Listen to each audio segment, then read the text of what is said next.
All right, welcome back, everybody. Thirsty Thursday number 24, Citizen-Oriented Firefighting. Tonight, we have the extreme pleasure to not only have Chief Trevor Steedman, Lieutenant Bobby McGee, but we're also welcoming an outstanding guest in Battalion Chief Curt Isakson. We're still working out some final technology stuff, but he is going to be joining us tonight, and Bobby is actually taking care of some other technology stuff too, so we can share something during the webcast. But tonight, like I said, we're talking citizen-oriented firefighting. And so what does that mean, Trevor? When we run that topic, or we start down this path, we always talk about, let's start fire one. We always learn that I'm number one, my partner's number two, and everybody else is number three. You can go to the FDIC Ray McCormack keynote speech, and like if that doesn't inspire you to go in, do that hard push, make that hallway crawl, I don't know what will. I'm pretty sure Chief Isakson will tonight. But what are your thoughts on that? Well, Ben, I'm going to tell you all my thoughts, and also when I start to get on my soapbox, you might have to knock me off here in a few minutes as soon as our other guest and Brother Bobby come back on. As far as citizen-oriented firefighting, that's something that I think that we should really have a complete focus on. And to that end, one of the things I tell the folks that I work with day in and day out is do not ever borrow time from victims. A lot of the training that we do, and look, we're all about safety, so forth and so on. But in my humble opinion, the way you become safe at doing your job is to know your job and to become good at your job and to train. Our job is inherently dangerous, and that's a fact that we have to live with.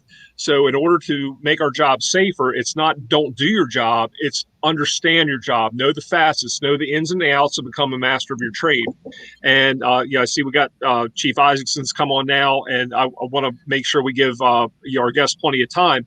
But one of the things I tell the folks that I work with constantly is do not be arrogant, don't borrow time. Everything that we train on is based on our gear getting better, our tactics, our policies, and everything else. But we become so self-focused that we forget about the people that we're serving sometimes. And just like when we're dressing out for a call, one of the requirements I have, and this isn't a written rule, this is a Chief Blue Shirt rule when I come in the morning, is that I want my people checking their fire equipment with their fire gloves on. It's a dexterity thing, because I don't want you fiddle farting around out front, checking your pattern and getting dressed and putting your mittens on when you should have done that already. You should be ready to go to work when you get on the fire scene. So with that being said, I always tell them, and to quote Bobby, the 3-year-old, 5-year-old, 8-year-old, however old the kid is now in the Batman pajamas at the end of the hallway, doesn't really give a crap about your firefighter 2 checklist that you did in front of your instructor. They want to make sure you get to the end of the hallway and give them a fighting chance. So when you get on the scene, you got to be ready to go to work. And one of the things, the reason Bobby's not on the screen right now is he did a comparison, and I'll turn this over to the introduction here in just a moment. He did a comparison with Chief Isakson's, I guess it was a helmet cam, a 360 he did on an actual scene. Bobby took that and put that into practice in his own department, in his volley department in Delaware, and it was almost second to second as the 360 was done, pulling the line, the officer doing the 360, making sure everything was good. So my point behind this is when we talk about the citizen-based firefighting, it's the extinguishment culture, and it's also about do not borrow time from victims. It's not yours to borrow. So with that, Ben, I'm going to turn it back over to you. I'm going to step down off the soapbox, let you do the intros, and we'll welcome Chief Isakson. All right, sounds good. Again, welcome everybody. We are extremely honored to have Chief Isakson from Escambia County, Battalion Chief there. Also a big part in running county fire tactics, which we're going to show all the social media stuff. So that way we can send some stuff, send some folks his direction. But a great organization down in the panhandle of Florida. So with that being said, Chief Isakson, why don't you give us a little intro? And like we said, we're talking about citizen-oriented firefighting, and what does that mean to you, and how does that affect your operations and how you go about your day when you guys show up for work. Well, thanks for having me on. I really appreciate it. The opportunity to share with people that are willing to give up, their evening. It's the primary mission. It's the foundation of why we do it, why we're here. For me, growing up in the fire service, I was on with Chief Frank Visguso this morning on Flashpoint, and I actually went a little deeper about some things that I haven't really talked about on podcasts over the years. And one of them, was not a fire, but it was in 1995, cutting a fellow soccer player from our Gulf Breeze High School soccer team out. And he 3 days later died at the hospital from brain swelling. And that was later in my life. I mean, it was earlier in my career, but, I've said it before when I teach. I grew up, my dad was a chief, and in the late 70s as a kid, I went to my first fire in the back of a 1971 Volvo station wagon. It was the first time I saw a person put in a body bag and zipped up. My dad had to explain to me why they were putting a man in a bag and zipping it up. And it was one of those deals where I was old enough. I still have recollection of it. I could take you to the street right now. It's only about 3 miles from here. In fact, we midway, where I grew up, we lost a girl that played softball with my daughter. This June will be 3 years ago, like a half a mile from it, in a middle to upper class community. So, I tell people that sometimes I come across as having anger, and I've shared that a lot. And I do have a lot of inside anger, and my anger is towards a lack of preparation, a lack of commitment to what we signed up for. I'm kind of unfortunate in the fact that it just seems like my whole career I've been plagued with civilian fire fatalities. I stopped counting at over 50. It's just one of those deals. It's kind of like default aggressiveness. We just my guys just pulled somebody out of a fire and they survived. I mean, fire out 7 windows in the front of the house just a couple of weeks ago, and it was at 10 o'clock in the morning. If you look at some of the stuff from Firefighter Rescue Survey and Brian Brush's stuff, that time is like the lowest percentage of time in the day when civilians were to die in a fire. No cars in the driveway, the house is locked, a dozen people in the front, across the street out in the sunshine and day. And, I'm confident that there's a large percentage of the country where that man would have died because the fire department is sad, has not experienced as many civilian fire fatalities as we have. So the aggression's not there. They just,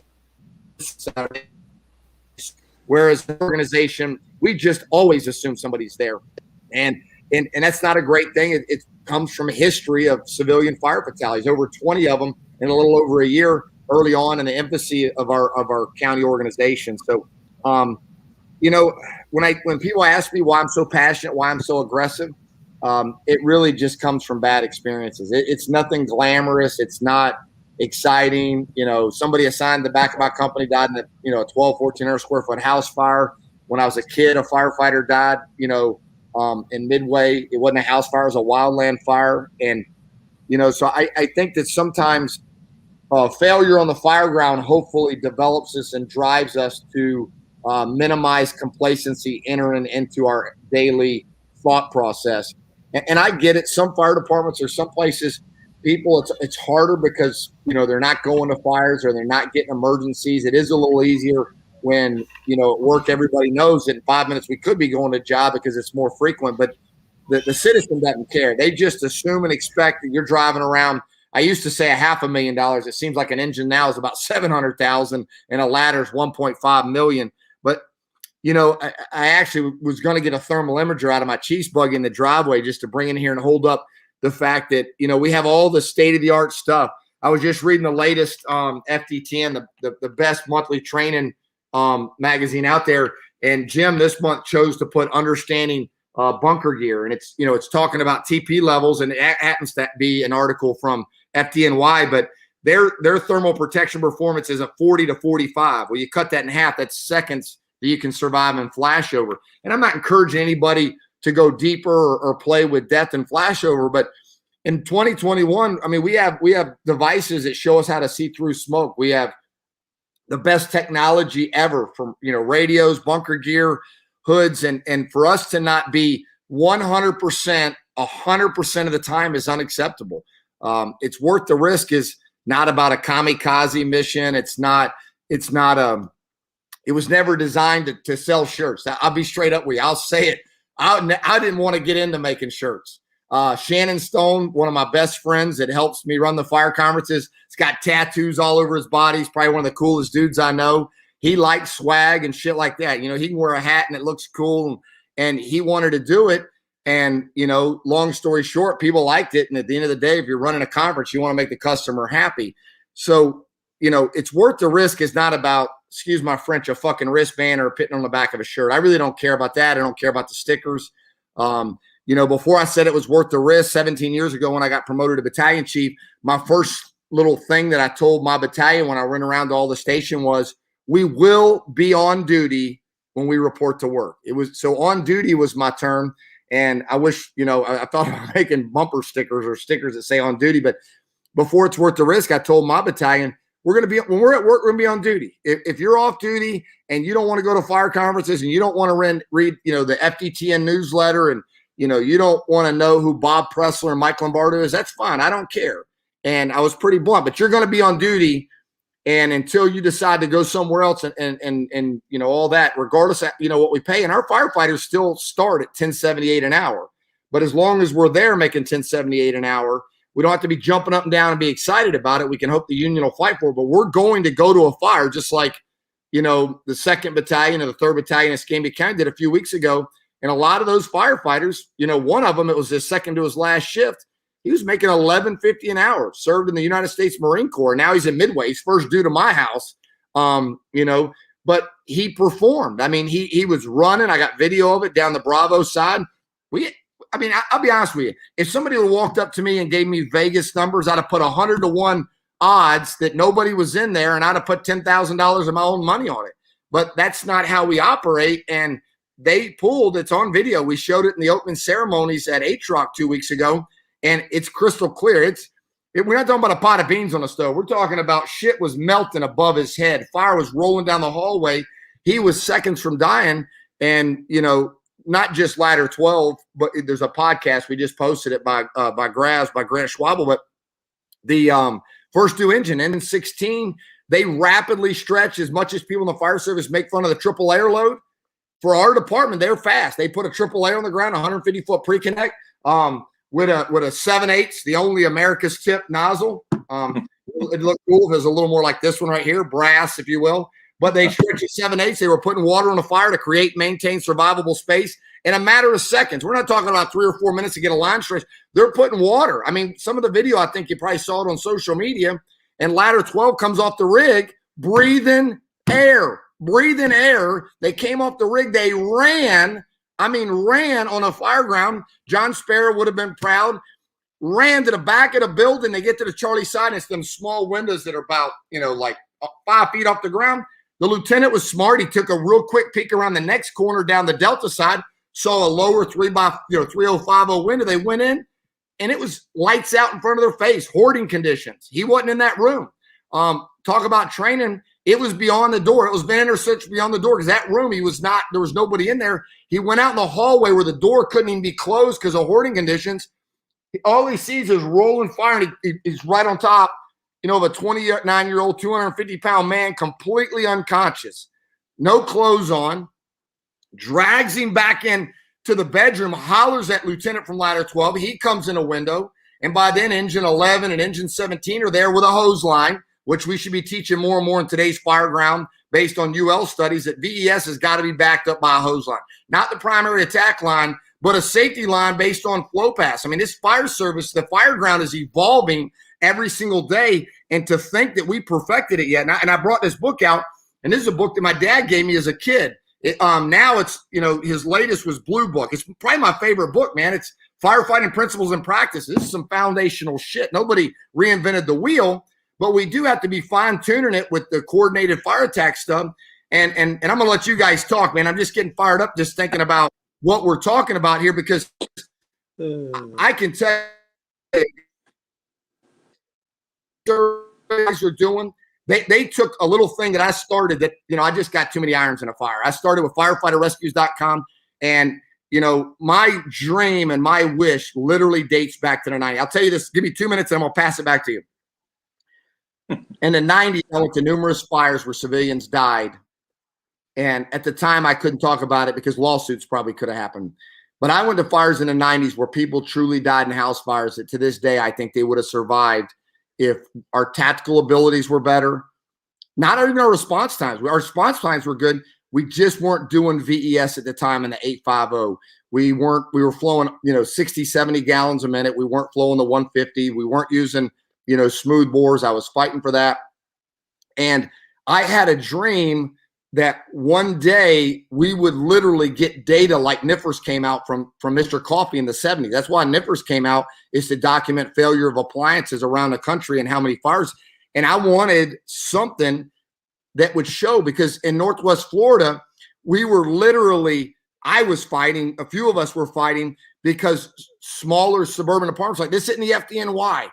People don't live in house fires, and the Florida State Fire Marshal's Office back in the 80s into the early 90s were going statewide. I got it on VHS tape.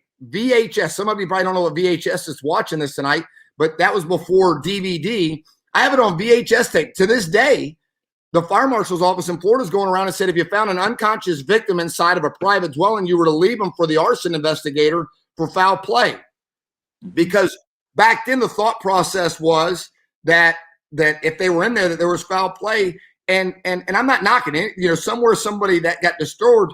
So, what Brian Brush is doing, what Justin and the guys from Clackamas, and there's a lot of people involved. I can't remember everybody's name, but what firefighter rescue survey, there's factual numbers and then backed up by training groups like Cody Trestrail and Brothers in Battle and fire conferences all over the country. And then the numbers, I got to throw these out. In January and February, Brian Brush documented 282 civilians pulled from single-family dwellings in 2 months, 312 from multiple dwellings, 10 plus a day. And I've been saying it as I travel the country for at least 10 years that we save more civilians in a day in this country pulling them out of house fires than we kill firemen in a year. So if we stop aggressive interior firefighting, we'll kill more civilians in one day than we'll save in a year of firefighters. And we voluntarily signed up. The military's volunteer, and the last draft was whatever it was, 40 plus years ago. And I think everybody watching tonight, nobody came knocked on their door and said, hey, will you come to the fire department and work with us? We'll give you a high-risk pension. We'll have you be able to work 1 on, 2 off, or 2 on, 4 out. Screw you people that are on 48.96. I wish I was on it. And then get paid to eat breakfast, lunch, and dinner with a fraternity of brothers and sisters that love this job. I mean, it's just, if you're going to take the benefits of working in the best job in America and get excited to go to work, then you better do work when you're at work. I'll leave it at that. Sorry I rambled so long. Oh, you're good, Chief. You're good. And I think we've talked in our previous webcasts, and Bobby and I were talking in the pre-show, that all starts, that whole mindset starts with the culture of your department. And you have to have the right culture. Chief, when you said when you became a battalion chief, one of the first things that you did when you were going around to your stations was, when you're here, you're here. I don't care what's going on outside. I do. If there's something going on and there's something that I can help with, let me know. We will help. But when you're here, I need you here. And that's how it all starts. Bobby, if you want to talk about, what we kind of, carry that on a little bit with as far as the culture. But that's what we're talking about, building that culture, the aggressive firefighting mentality, and saying, we're going to come get you, because that's the promise that we made. So, Bobby, if you want to add on to that. Yeah, we might as well all beat them up a little bit. No, it's all good. But, listen, all you have to do is look at the fire service. There's a couple of things that has to happen for us to improve the culture in the fire service. And one thing is we have to get over ourselves. So whatever we were doing for years and years and years, newsflash, could have been wrong. And just because we've been doing something for years and years and years doesn't make it right. And that's our job, to look at these things, because, if you look, the way to prove we go down the wrong path a long time in the fire service is look at all the standards, all the rules. So you look at, okay, well, what is the deal with 2 in, 2 out? Why do we have that rule? Well, that rule is in case there's 2 firefighters inside, we have 2 firefighters outside to rescue them. What's the deal with continuous water supply? It has to do with the fact that we don't want firemen to run out of water. Why do we do ventilation? Because it's easier to push the hand line to put the fire out. All of those things have nothing to do with an 8-year-old in flannel pajamas stuck in their bedroom with 5 breaths left. Almost all of our standards, almost all the policies we create in the fire service are about us. And so tonight what we're talking about is this is not about us. I know Trevor says it all the time, but if you take 2 minutes to put your gear on, and you take 2 minutes to mask up, if you take 6 minutes to get continuous water supply before you enter a structure, it's not your time. You're in a bright, sunny, beautiful day outside. You're not in the scary hinges of hell inside of a house at 8 years old, can't find your parents, got stuck in a closet, and you're waiting for somebody that came to your school and told you that they were coming. And so, damn it, we should be coming. And, you know, I get as amped up as Chief Isakson does about all of this because we get lost in the wash. They're just going to tear it down next week. 99% of the time, there are no victims. You know, all those things that people we've heard over and over and over again, and some people buy into that. Well, you know, the thing is, especially I work with 3-person engine crews, and I work with delay and truck crews. That's our reality. So our reality is, if we can't solve the problem for the 8-year-old in flannel pajamas, there is no one that can. So we are the SEAL team. We are not the infantry of the fire service. In larger urban departments, they have an infantry. They throw 40 or 50 people at a fire in 6 or 7 minutes. They have an army coming. In my reality, there's never an army coming. It's just an engine, and then maybe a truck, and another engine. And so what those 3 or 4 people do in that first 5 minutes is whether or not these people survive. Period. So, you know, I don't I hate the fire service. And congratulations on your guys on doing some great VESs. And I've always seen fire size up done horribly wrong. And my point is we shouldn't be talking about how much fire we see. We should be looking for windows that don't have fire. And everything should be wrapped around where there's not fire in the building and those survivable spaces. And that lends itself to where you talked about a hand line. If you see one bedroom window that doesn't have fire in it, everything about that operation should be out checking that bedroom, getting a line in service and things like that. So, you know, I all 4 of us are passionate about this, and there's a lot more guys in the fire service who are passionate about this. But, you know, we've kind of allowed an infiltration of our ranks of people that really don't get it sometimes. And they don't have that passion, and they don't have that thing. And we are the only chance these people have to make this work. Whether it's to save their house and their mementos that they'll never be able to get back, but more so if they're stuck in the house. So I think we're all on the same page here. The question, I guess, tonight is, how do we create a culture of a community-based fire service where the fire departments are looking at this and taking this serious? I know in the state of Maryland, they have made a decision that the 2 in, 2 out rule for people trapped is only if you know people are trapped. In my world in the fire service, when we do a primary search, the only time the incident commander doesn't know someone's trapped is when the crew calls back and says primary is negative. So I don't exactly understand how you can arrive to a fire and know there's nobody inside these houses.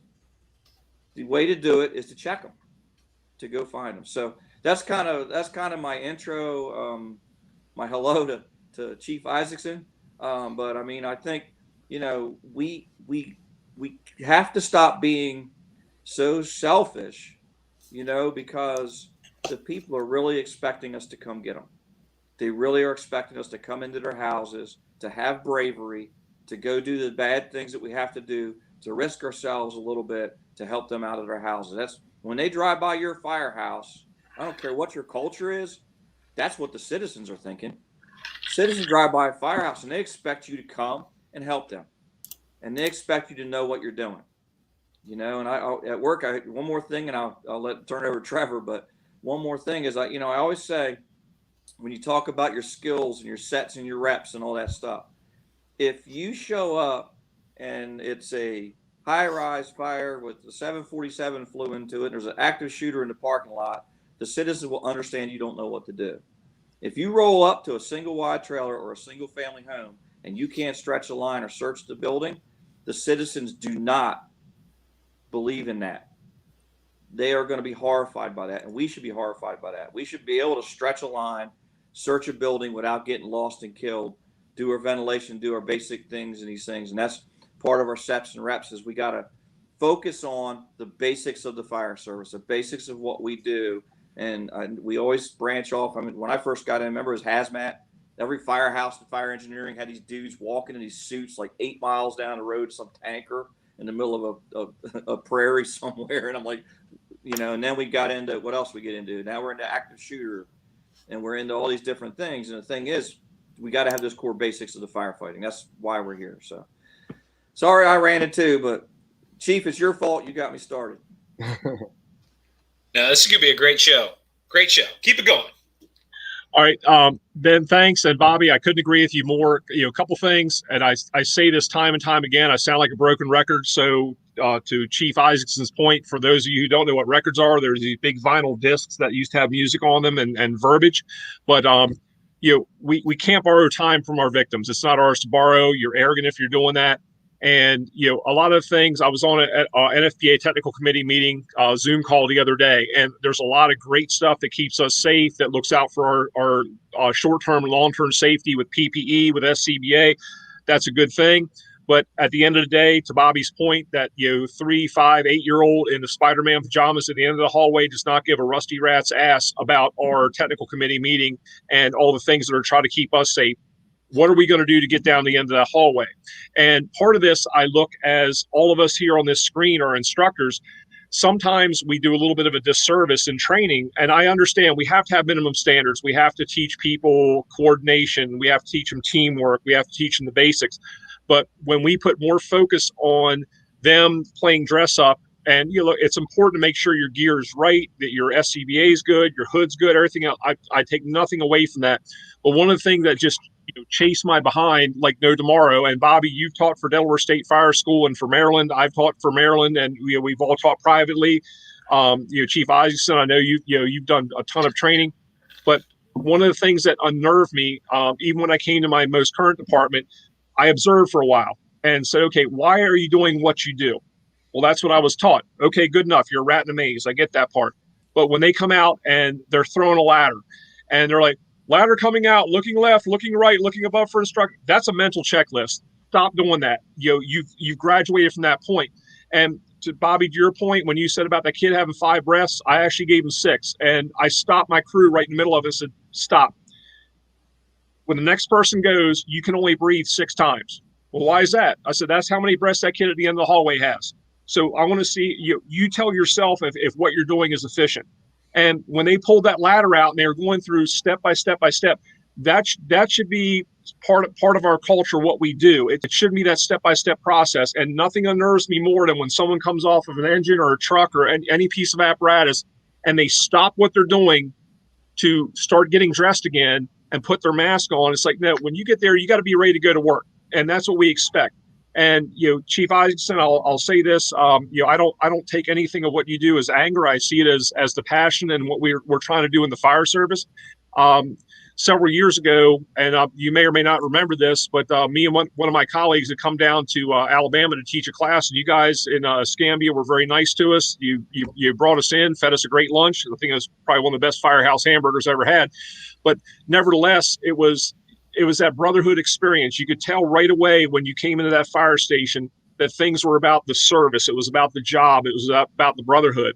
And not too many years after that, I was up at an EFO class at the National Fire Academy, and I'll keep the names out of it to protect the guilty, I guess. But of course, you know people, you network with folks, and I asked this person, "Oh, okay, you're from down that general area. Do you know Chief Isakson?" "Oh yeah, those are the hut boys." I'm like, "What's that supposed to mean?" "Oh yeah, they're the really aggressive guys." And right away, and I don't mean to make a douchebag sound bad, because douchebags actually have probably a useful purpose, but this individual, right away, you knew they weren't in the fire service for the right purpose. And when they talk about the hut boys, I'm like, that's who I want working with me every single day. That's why I work with Bobby. That's why I work with Ben, because these guys have a passion for the job and they want to get the job done. And they understand that to make us safe on the job is to make us masters of our trade and make sure that we're doing our job and doing it well. So with that, before I elevate on the soapbox too much more, what do you do for not only your battalion, but even going back to maybe your formative days as a senior man, a lieutenant, a captain, so forth and so on? What did you do, Chief, to build that culture that people looked at the service and becoming a firefighter versus what can the city or the county do for me? What did you do to establish that culture in your department? Well, it wasn't necessarily me; it was a team of us. But the reality is, for Escambia County, 90% of the credit goes to a guy named Kenny Perkins. It really just comes down to leadership at the high levels. Kenny Perkins was the first deputy chief of operations that got hired in the summer of 1999 to help put the operations together for, at the time, what was 16 volunteer departments in a metro county, a bunch of little Kentlands, for lack of a better term. The only difference is they weren't Kentland performers. And I mean that as a compliment to Kentland, as in there wasn't as much organized drilling, training, structure, aggressiveness going on. And then, so it's counting headquarters, it's depending on who you debate with, it's 22, 23 stations. And he wanted what we didn't have currently at the time in Pensacola. And, we had a lot of great people in Pensacola, but it was old. It'd been paid for 100 years. You're fighting old ways, things. And this was a fresh start. We were hiring all company officers that wanted to be there, that were from the volunteer ranks, that loved the job. So I've told this disclaimer a lot. A lot of what we did from 1999, before the first 36 paid firefighters got hired, up until February 23rd of 2009, really was based on, Kenny Perkins, who now is the fire chief in Fort Walton Beach, saying, hey, I want an aggressive fire department. I want a miniature FDNY, and then empowering us to make it happen and not worrying about his name being put on it, and he wouldn't even like the fact that I'm using his name, but that really is how we did it. And, so day one, we have all these new people that they don't know any different. And I got brought in as the first, head of training, as a training cat. We didn't have a training chief. And he told me, you can buy whatever nozzles you want. And so 21 years ago, we ordered the first batch of 7/8 smoothbores. I didn't have to go through a committee. I didn't have to ask a bunch of people. We ordered, rope bags with search ropes, and, we bought 30-inch pro bars. I mean, like our county warehouse, like the truckloads were coming in. It was like a dream. And I know there's people watching tonight that are still trying to get smoothbores on their rigs, or they're trying to get pro bars or 6-foot hooks. And the reality is, it's sad, to the listener that's frustrated with that, you got to wait till they retire. I mean, sometimes, I love to say what Rob Fisher shared with me, 10 pounds of pressure 100% of the time, but the weight can be exhausting. And the reality is, and I brought this in here, you know what I mean? These are great looking hats. The problem is sometimes people that are wearing these fucking hats are douchebags. And, it's just the truth. You know what I'm saying? They wear this as a sense of that they're better than everybody else. Well, this hat means nothing if you're not even trying to be Chief Gansey that died on 9/11, or Chief Downey, stop trying to put your name and mark on it. It's not about you. It's about them, and it's about the future culture. So I'll tell you, the rescue 2 weeks ago, plain and simple, man, he's not even going to watch this, but it really comes down to a guy like Kenny Perkins in the 90s that was dreaming of the fire department that so many young firefighters dream of like coming to work where it's cool to say, hey, you know, I love the job, and putting your gear out there and hanging your radio strap up and just, you know, talking about going to fires and not being ridiculed and picked on. And so I tell you, in 2021, we're literally, with all that we got going on, it made the news tonight in Pensacola. We're talking about brownouts in Escambia County. We got firefighters with 20 years that base pays right around 40,000. Excuse me. And so to answer your question and to sum up, because I've been dragging on, is it was created by the right person near the top, empowering a bunch of people, letting them go and just, you know, making it happen. The sad thing is, I'll tell you, as easy as it is to build a culture, if you ever build the right culture, and I've been telling people this on my job for years, if you ever build the right culture, the culture you're looking for, and I love FDNY, you know, not that all their firehouses are great, but I mean, I've only been exposed to the best of the best there. But if you build a culture, and I'll use a volunteer department, Christiana, there in Delaware, where Bob Presser and Mike Lombardo and, you know, Pete Lund's son's there. I mean, like, I've never even been there. I can just watch videos and see the culture is what it needs to be. But if you ever lose that culture, it'll be harder to rebuild than it ever was to build in the first place. So anybody that's watching that's fortunate enough to have great culture, hold on to it, because once you lose it, it'll be harder to rebuild. And I'm kind of seeing things. And I'll tell you, you know, I'm guilty. I'm not the best leader right now in my organization because I've been frustrated for years, you know, of being in a box, if you will. But I'll say this, and I'm gonna pass it back to you. Most powerful leadership statement I've ever read came from John Maxwell, and a great book is 21 Irrefutable Laws of Leadership. Everything rises and falls on leadership. And you want a great organization, you better find great leaders at fire headquarters it will not be about them, it'll be about them. And when it's about them, the right things will fall into place and you'll have the best culture you've ever seen. Just look at the Colony, Texas, Scott Thompson, and I could name a bunch of other places where you've got some small suburban fire departments and nobody's leaving to go to Dallas or Fort Worth to go to more fires because they're happy for the fires they get to go to because the culture's there. Absolutely. And to kind of build off of that, you know, there's a chief that we talk about frequently on our webcast, and Chief Doug Scott, you know, in talking with him, the culture that he expects and the culture that he wants is he wants his firemen to be bulldogs.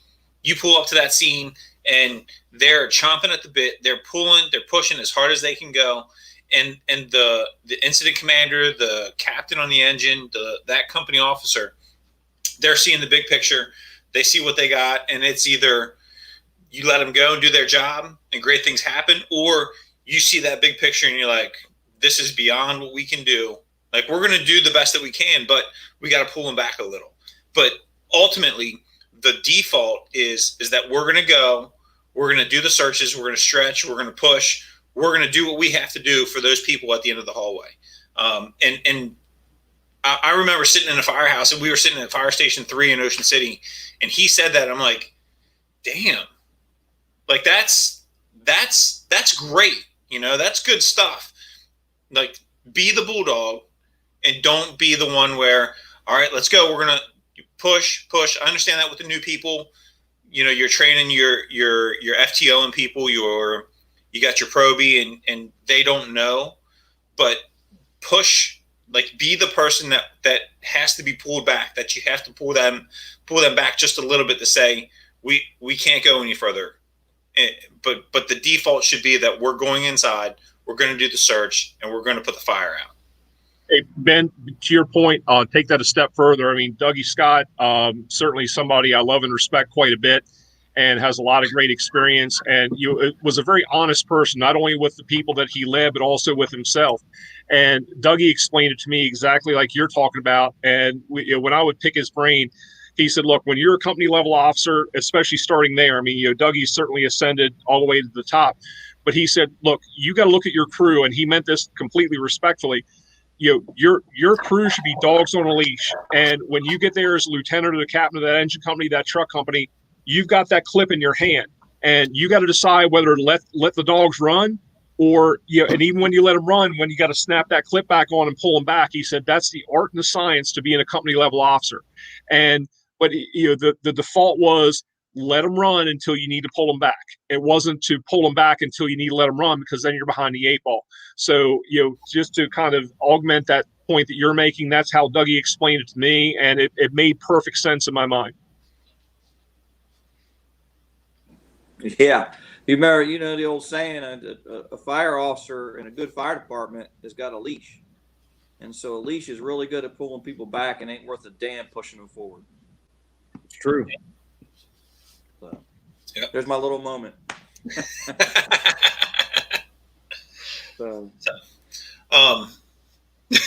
Yeah, Bobby's one mic drop, which you get every show. And another thing, let's talk about those that are passionate for the fire service, because like Trevor mentioned, when he was at EFO and calling the Hut boys, you know what? Kiss my ass. You know what? If you're passionate about something, let it show, because that's contagious. The person that's on the fence, that's like, let's go train. Okay, let's throw ladders, let's pull lines. And you have someone that's passionate, that's energetic, that's driven, that wants to do it, that wants to be there. That person that's on the fence is more likely to swing the other way and to become more passionate about it than go the other way. So if someone's passionate about it and you're catching shit, just keep doing what you're doing. Like they're going to figure it out when you guys pull up and you got to make that push, and you're able to do it, and they're still sitting in the front yard fucking around with their face mask, putting their gloves on, whatever it is, and they're going to figure it out eventually. So keep doing what you're doing. Don't stop being passionate. You're going to have haters, but everybody does. They're behind you for a reason. Oh, no. I mean, we created a shirt, a CF Tactics shirt. On the back, it's a bunker code, and it says CF Tactics on the code, and it's got a target on it. Embrace the target. And, I wrote an article years ago about called the New Yorker, the urban legend. And it's really about me just growing up. I was picked on at a very young age as a junior firefighter, picked on as a young firefighter. I was nicknamed Ike at a very young age. Hey, Ike, you get paid the same whether you go to them fire conferences or not. You get paid the same whether you read them fire magazines or not. At the end of the day, I'm not friends with those people anymore. They're not coming to my house. I say it quite frequently, and I shouldn't say this. I know I'm trying to get a little older and a little more mature, but I'm not looking for any new friends. I mean, at the end of the day, if you want to be friends with me and we have something in common, that's great. But I'll be quite frank with you. I mean, two of my best friends, one lives right across the street, and he's a fireman, a battalion chief in Midway, and right behind him is my lifelong best friend that I worked on a rescue and shared bunk beds at a Florida State Fire College with nearly 30 years ago as a groomsman of my wedding. This morning I ate breakfast with Shannon Stone before I went out to the Northwest Florida Fire Expo. My fire chief, first due to my house. My dad was his first fire chief, and he was my dad's last fire chief before my dad died. So I got enough people that have been putting up with my bullshit, me being a dick and obnoxious and, whatever it is. So, I mean, there's only so many people you can hang out with. At the end of the day, I want to wake up and know that I lived a purpose-driven life, and that's a book, and it's a great book. But, whether you're a Christian or not, when you're done and it's your last day, you got to ask yourself, man, did I do a good job, on the dress rehearsal? Because there really is no real show. It's a dress rehearsal, and you don't ever make it to the show. Because if you made it to the show, you'd have perfected it, and there's really no perfecting it. You do the best you can. And, I said this, I don't know if I said this earlier, I might have said it on Chief Isakson thing this morning. I said about a year ago before COVID, I did one of my doc rants, and I talked about PTSD is driven by lack initiative, and it pissed people off. And I just got to remind people, I mean, I grew up in a military family. I got my grandfather's flag and my father's flag. My mom worked at AFSOC at Hurlburt, Air Force Special Operations Command. But a lot of fire service PTSD is self-inflicted. I'm going to say that again. A lot of fire service PTSD is self-inflicted. It's self-inflicted because you suck at what you do, and you suck because you've always sat on the bench and bitched about the starters, but you didn't put in more time than they did. You didn't put in more sets and reps to be better at it. See, the problem is, though, when I wrote it in my Firehouse Command Success column about depth on the bench, I mean, there's elite companies and there's not so elite companies. The problem is, though, we need everybody. We just end up leaning on the minority on the fire ground. As a command chief officer, I'm leaning on the minority. And I'm a little more fortunate. I really, truly believe, and I'm not just saying this to make people that I work with feel good. And and anybody that works with me is listening, you can be better. So don't get your damn, don't get all hot and toddy. But the reality is I'm fortunate enough to work with a high percentage of people that are above the American Fire Service average. But I still want them to be better. But I know what most fire departments are working with. If they're going to a box with 25 people, 5 are getting it done. And if they're going to a box with 14, about 4 are getting it done. I get it, man. Not everybody can do a Milwaukee vent cut or a Buffalo, peaked roof. Like shit, they don't even know how to carry the ladder up a ladder. But that's just the fire service. So why would anybody want to suck? I mean, you want to be good because now you're on the starting team, even though you're going to be on the team regardless, but you're going to be called upon to maybe make a difference in somebody's life. And now you won't have to sleep with it. I've shared this story a few times. We just had the anniversary of it where we lost 4 kids in a fire a few years ago, and I've lost a bunch since then. I had 2 5-year-olds. I pulled in right behind the first due rig on Halloween night. I lost 2 5-year-olds. And I mean, at the end of the day, those 4 kids, everybody that went to that fire is sleeping better than if they would that next night and the next week, because we got video that fire was out every window but one. And I think it was you, Trevor, that said, not where the fire is, where's the fire not? What window is that? And the only window on that fire is the one that the second due company went in, and we put people before water.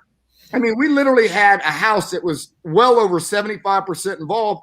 We weren't worried about no damn IFSTA telling us to lay a damn supply line. We were worried about search, people before water. And, I only got about 13 minutes because I got to take my wife to dinner tonight. But at the end of the day, if you were to ask me a question, and I'll ask the question to myself, hey, Curt, what do you think will save more lives in the future on the fire ground, more specifically suburban America or county fire tactics? Not county fire tactics, but a county that's diverse, rural, suburban, urban. I'm going to tell you, man, it's the booster backup. I've been believing in it for over 20 years. I believe in it because I've been on the second due rig. I'm only allowed to use 3 F words. Fucking at the hydrant, catching a hydrant when it's a 2-room fire and people are trapped. And a 3-person engine company's on scene, and we're worried about getting water before we're even using water.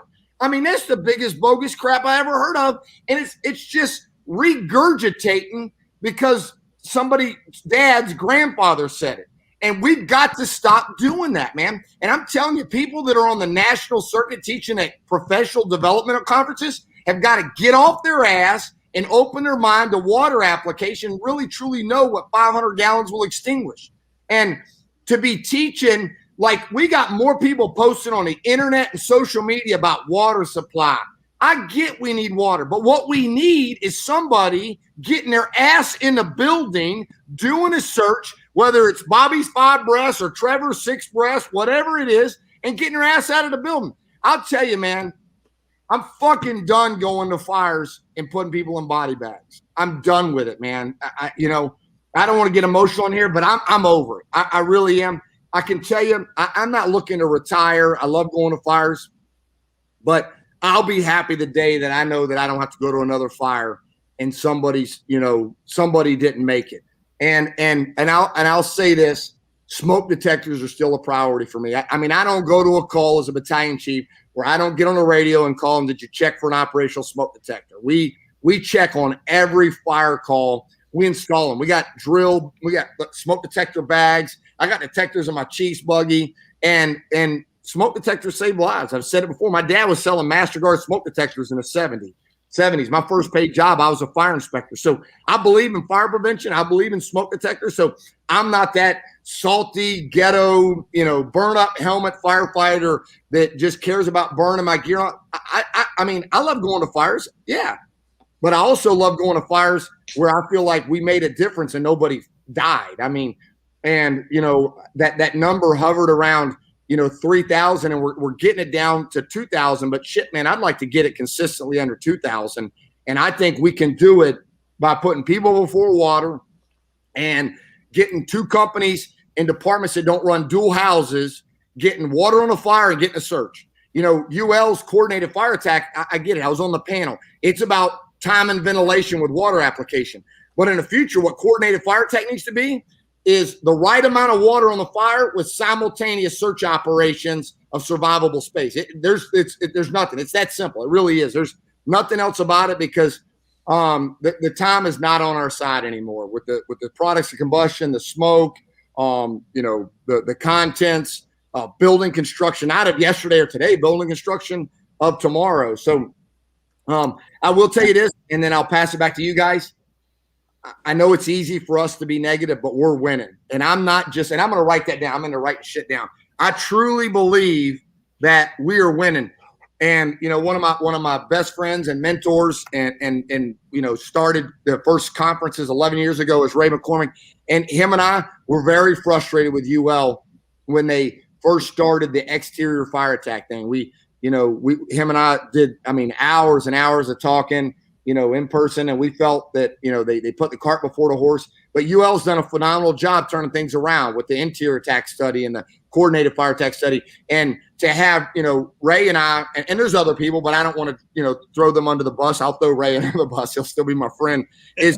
We were very critical of UL. We were. I mean, we were open about it, and they were professional. And everybody at UL, and I'm telling anybody that's listening to this, UL is your friend. And I don't get paid to say that. I truly mean it. I wouldn't mess with my character. But Steve Kerber and Key Stakes and Mike Alt and all those people at UL, they're just smarter than we are. They truly want to challenge us to do it. I mean, they did what we asked them to do. They got real buildings that put furniture in there. They burned it, and they're backing it up with work and effort. And they want a better fire service. They want what's right. The problem is we're too lazy. I shared it on CF Tactics, I think, last night or night before, the UL's Fire Academy. I mean, fire departments are spending $10,000, $20,000 on target solutions and target safety. UL's got some of the best training to challenge your firefighters, and it's free. You can track it on understanding fire behavior. And, at the end of the day, let's just remember Brian from Homewood, Illinois. Died in a single-story private dwelling, and we should never forget Brian. And I think there's a lot of other Homewood, Illinois fire departments that are just teetering on the wrong time, the wrong fire, and the wrong night. And I think studying UL could help them prevent that. And, every line of duty death, and line of duty deaths happen in the greatest fire departments in the world and it's inevitable of our job, but we can't not study them and look at it. And, I think about flow pass and the neutral plane, and I can see that picture of that house in Homewood, Illinois. And we must train tomorrow's OV, outside vent firefighter. We must train tomorrow's nozzle firefighter about opening water on smoke, because if we're going to drive, and this podcast is about them, if we're going to drive aggressive fire attack, aggressive water application, backed up or simultaneous, I don't even like to say backed up research, then we must understand today and tomorrow's fire behavior and how we can use it to benefit us. And benefiting us means it benefits them. Absolutely. Great points, Chief. So we're coming up on an hour, and like Chief Ike said, he's got to get to dinner with the wife, which is more important than hanging out with us. So with that, we're gonna wrap it up. So let me kick it over to Trevor. Over to Trevor. So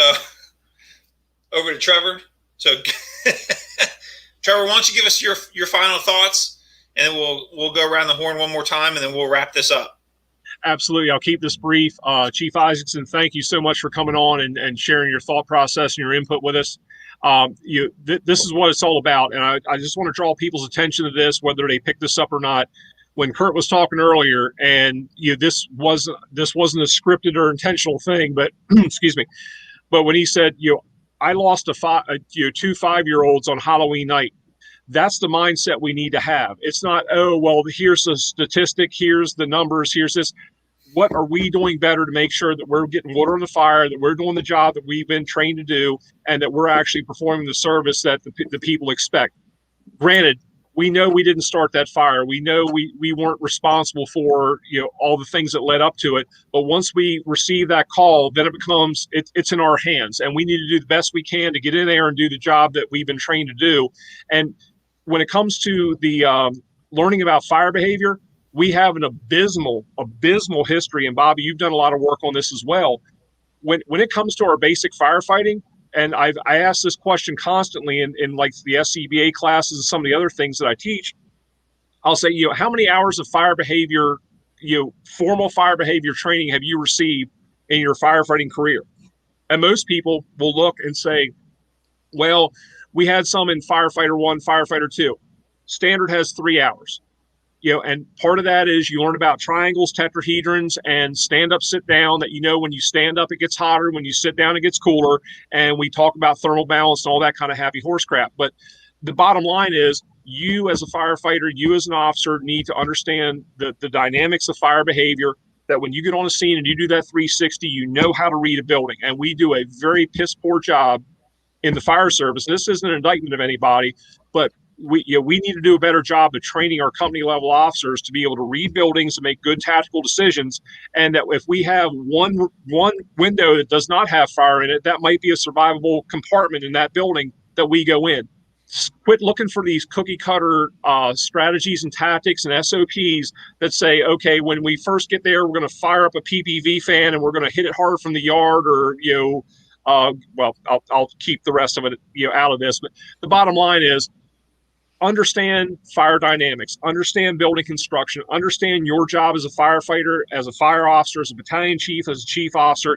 That's what's going to get that 5-year-old, that 8-year-old in the flannel pajamas at the end of the hallway that Bobby talks about constantly, maybe to a safe refuge. Because if we keep focusing on us, and we, don't get me wrong, we should focus on us as far as our training, our ability, our capability, understand our limitations also, but make sure that we focus on getting water on the fire, getting to the fire ground, and being as efficient as possible. And do not borrow time from victims. It is not ours to borrow. So with that, because I could go on for another hour and a half about that and say the same thing, but I do want to thank everybody who came on tonight. Chief Isakson, your passion in the fire service is unquestionable, and we appreciate people like you and Ray McCormick and those people who bring this to us and are really trying to push this forward and really educate the next generations of firefighters, because we all have an expiration date on us, whether it's, when we shuffle off this mortar coil, or we just get too damn old to do this job anymore. But we still want to be able to influence that next generation to do the right thing. So, Chief, thank you so much for being on tonight. Appreciate the passion that you have for this industry, and, keep on keeping on, brother. Bobby, over to you. All right. Well, thanks everybody for tuning in. Thank you, Chief Isakson, for coming on. I think we got late minds. So for those of you sitting on the fence out there wondering for a bunch of jerk-offs or whatever that we don't know what we're talking about, or those guys with dirty gear that are cancering everybody up, and the horrible people in the fire service that need to be quelled down and things like that, I'm going to give you some numbers. In this country, we have about 450,000 structure fires a year. In those 450,000 structure fires we have a year, we kill 2,000 to 3,000 civilians. In those 450,000 structure fires, we kill on average 10 firefighters. Half of those are usually some kind of a medical emergency that occurred inside of a building on fire. We do not have a problem with going interior too much. Amen. Numbers do not cover that.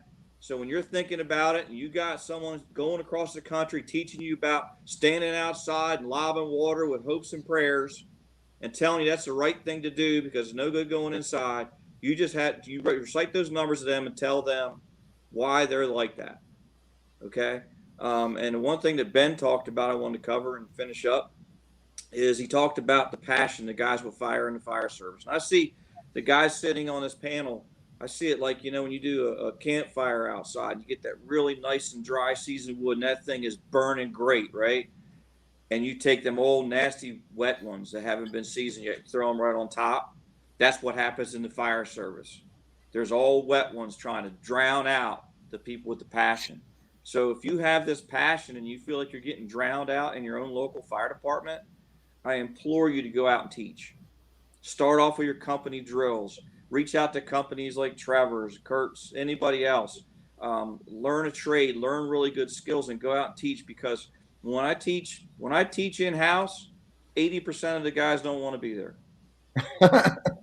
When we go to Wichita, Kansas, or Alaska's fire conference, or we go to FDIC, 80% of the people want to be there. For us teaching it, those burning logs, it's like we recharge our batteries out there. We talk to like-minded people like Curt and everybody else, and we get all fired up about doing this again, and we go back to our firehouses, and once again, we're fired up again. Because if you stay within that fire where all these wet logs are falling on top of you, eventually they're going to dim your light out. So get out, get to other fire departments, go to FDIC, go to Firehouse, go to Curt. Man, you got a million things down there, Curt. We can just go to Florida every month. High-rise It keeps my sanity. Not that I'm plugging your stuff for you, bro, but so get out there and do some teaching and things like that, because you know what happens when you go out and teach? You keep learning. You learn so much more stuff when you start networking with other people, and you go, oh, that's a great idea. So that's kind of my spin for those guys that really the guys and girls that really are passionate about this thing and want to go further, is get outside of your firehouses, see what's happening in other firehouses, and teach and learn and do all those things. And Chief Isakson, thank you so much for coming on. It's always a blast talking to you. So thank you. No, thanks for having me on. And, I share it, not in a negative thing, but, people would be hard to believe, but in 11 years of CFT County Fire Tactics conferences, about 75% of my fire department's never been to the Pensacola Beach Hilton when we're having a conference. I mean, from HROC to ODP to COBC. And I tell everybody, they get in free, and I used to let it bother me. I'm laughing about it now, because we're going to come a day where I'm not going to let them in free, because I got so many people coming. That's going to be like too much money I'm going to turn down, and I'm just going to be smiling. But, I started doing the conference, Bobby, based on what you said. It was because from 1999 to 2009, and in the 90s I taught at the Fire Academy, I kept myself alive by teaching and training and being empowered by Chief Perkins. And once I couldn't do that, I had to have my own thing. And I told, 11 years ago, hey, Ray, let's do a conference. And so really the conferences for me that we run, it really is selfish. It's for me. It's to give back based on Maurice and his death, but, training. But it's to be able to find a way to fly in some of my best friends across the country and put them up at a hotel and do that sort of thing. But here's the deal. Out there, the ones that love you, do what Bobby said, get involved, teach it. Don't worry about who's not coming. Be excited who is coming. And, it's just it's a plug for, the best place in the country you can train is in Indianapolis at Jim McCormick's FDTN Training Network. We got to get more firefighters going there. It's the most realistic, hands-on training, with real fires. I really challenge you to look up Training Network and get the monthly publication. The articles are vetted. Some of them are 20 years old, but they're vetted articles. And we just need younger, up-and-coming firefighters to self-educate so we can pass the torch and they can get one more person. My dad said growing up, it's one more person at church and it's one more person at a firehouse. And if there's 20 of us, it'll be 40, and 40 will be 80, and 80 will be 160. So God bless everybody. Thanks for giving up. Thanks for listening. If there's ever anything I can do for you, I surely will. And thanks for loving the best job in the country. Thank you, Chief Isakson. Chief, across the bottom, we have scrolling all of your social media, your email, your website. Is there anything that you guys have coming up that we can plug for you real quick? They can see it on countyfiretactics.com. Okay. Shout out to Scott Slocum from San Carlos, South Florida. He's been coming to conferences for years, and he's been, offering to fix, the third grade website that I run on my phone with the wrong commas and punctuations. And I tell you, just in the last 2 weeks, he has cleaned it up, because I mean, I'm in 5 different directions. I tell everybody I'm undiagnosed, unmedicated ADHD, man. I just, my parents didn't know any better to get me diagnosed. So a shout out to Scott Slocum. He's really cleaning up county fire tactics and making it more user-friendly. If you look at the thing he did for tonight, he did all that. He's really cleaning up the website, so it's there. But we are doing a command and control of fires, and I'm using Chief Vincent Dunn's book as an outline because he's the foundation for my entire career. I've been reading Chief Dunn since the 80s. I remember, and as a junior firefighter, watching his VHS tape on backdraft and smoke explosions. But April 12th and 13th is a 2-day, only 48 students at a Pensacola Beach Hilton, so we can all go out to dinner together. And it'll be about what we talked about tonight. It's not knocking NFA. I've been to Emmitsburg, great stuff. It's not knocking blue card, but I call it. It's commanding from the sidelines, standing in the street. It's understanding tactics, put out fires, and just sharing what my mentors have taught me and what I've learned in 17 years of commanding fires in a very diverse county fire department. Of commanding fires at the first alarm and second alarm assignment. So. I think we still have about 20 spots in it, and I'm excited. I taught one back in November, a little different. It was called Commanding from the Sidelines. This one we're going to actually use Chief Dunn's book as outline, but just excited to hopefully to give some of my passion to other people that are looking to command fires, and hope that they'll carry on what I learned from my mentors, that we can't be in a Chief's buggy 2 blocks down the street as an overpaid, glorified dispatcher. We got to be able to see the fire building, and we got to see in a second's notice that neutral plane, a second's notice, what's working, what's not working, when to call for more water, another line, another vent, or whatever. So that's it. Thank you guys so much for having me on tonight. Thank you, Chief, and everybody watching. So throughout the show, I've been kind of keeping track. We had 53 people viewing at one point, which is our highest. That's a show personal record. So guys and gals, go check the website, check the information scrolling across the bottom. If you're interested in CF tactics, get up with Chief Isakson about coming down and checking out and see all the great stuff that they got going on. If you're interested about the Strike the Box stuff, I just switched it over. So if you need to see the county fire tactics, rewind it just a little bit, hit that pause button and get their stuff. But there's the Strike the Box stuff. This is going to go onto our podcasts tomorrow morning. We'll download it and get everything all set up for that, so you can take it on the go. So we really appreciate Chief Isakson coming. Bobby, Trevor, it's always great to see you guys. I'm sorry we missed this at the beginning of the show. Cheers, brothers. It's good to see you. Thanks for joining us. Hey, and Ben, real quick, if you don't mind, and this is for the OC folks and the people back in the Mid-Atlantic. Just want to give a real quick notification. Dr. Cragway, who a lot of us know and love, was one of our physicians that we worked with quite a bit on the EMS end of the world. And, great guy. He recently passed away. So definitely want to give a cheers to Dr. Cragway and all he did to support us back there in OC and the surrounding area. But, again, Chief Isakson, thank you very much. And, keep on keeping on, brother. Your passion's contagious. Awesome. Thank you, guys. You too. Thanks for loving the job. Yeah. Thank you, everybody. We'll see you back on March 18th for Thirsty Thursday number 25. Complete a full year of Thirsty Thursday. So join us. We're going to do a St. Patty's Day edition, and we'll see you on the 18th. Have a good night. Stay safe.